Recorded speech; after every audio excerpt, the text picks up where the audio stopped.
రాష్ట్ర ప్రభుత్వం 1,40,00,000 ఎకరాలకు రైతు భరోసా, 11 లక్షల నిరుపేద రైతు కూలీల కుటుంబాలకు ఇందిరమ్మ ఆత్మీయ భరోసా, 3 కోట్ల మందికి సన్నబియ్యం ఇచ్చేందుకు సిద్ధమైంది. ఈ నెల 26వ తేదీ నుంచి రైతు భరోసా, ఇందిరమ్మ ఆత్మీయ భరోసా పథకం అమలు చేయనున్న ప్రభుత్వం ఏప్రిల్ నుంచి సన్నబియ్యం ఇవ్వాలని నిర్ణయించింది.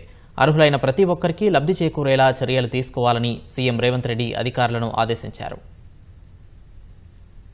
కాంగ్రెస్ ప్రభుత్వం ఎన్నికల సమయంలో ఇచ్చిన హామీలు ఒక్కొక్కటి అమలు చేసుకుంటూ పోతోంది.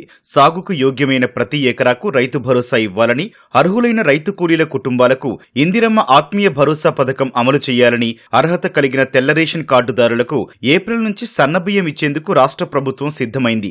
ఇప్పటికే ఆయా పథకాలకు సంబంధించి జిల్లాల నుంచి వివరాలు తెప్పించుకుని అర్హుల జాబితాలు సిద్ధం చేసింది. రాష్ట్ర వ్యాప్తంగా వర్షాకాలంలో సాగైన భూమి వివరాలను వ్యవసాయ శాఖ నుంచి ప్రభుత్వం తెప్పించుకుంది.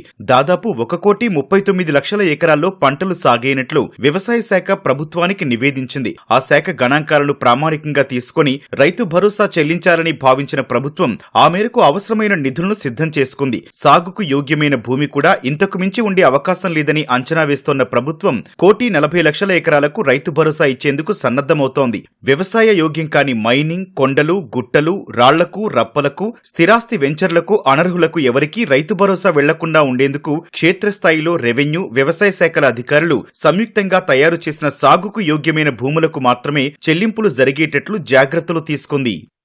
తెలంగాణ రాష్ట్రంలో దాదాపు 38 లక్షల ఉపాధి హామీ జాబ్ కార్డులున్నాయి. ఈ కార్డుల నుంచి భూమి కలిగిన వారు రైతు భరోసా కింద లబ్ధి పొందుతున్నందున వారిని పక్కన పెట్టారు. దాదాపుగా 20 లక్షల NREGS కార్డులున్నట్లు తేలింది. అయితే గడిచిన 2 ఏళ్లుగా పనిచేసిన కార్డుదారులను అర్హులుగా తీసుకోవాలని ప్రభుత్వం నిర్ణయించింది. NREGS లో పనిచేసే కూలీలు ఇంటికి ఒకరున్నా ఇద్దరున్నా ఒక కుటుంబం కింద పరిగణించనుంది. అలా భూమి లేని నిరుపేద రైతు కూలీ కుటుంబాలకు ఏడాదికి 12,000 ఇందిరమ్మ ఆత్మీయ భరోసా ఇచ్చేందుకు జాబితా సిద్ధం చేశారు. అలాంటి కుటుంబాలు దాదాపు 11 లక్షలున్నట్లు తెలుస్తోంది.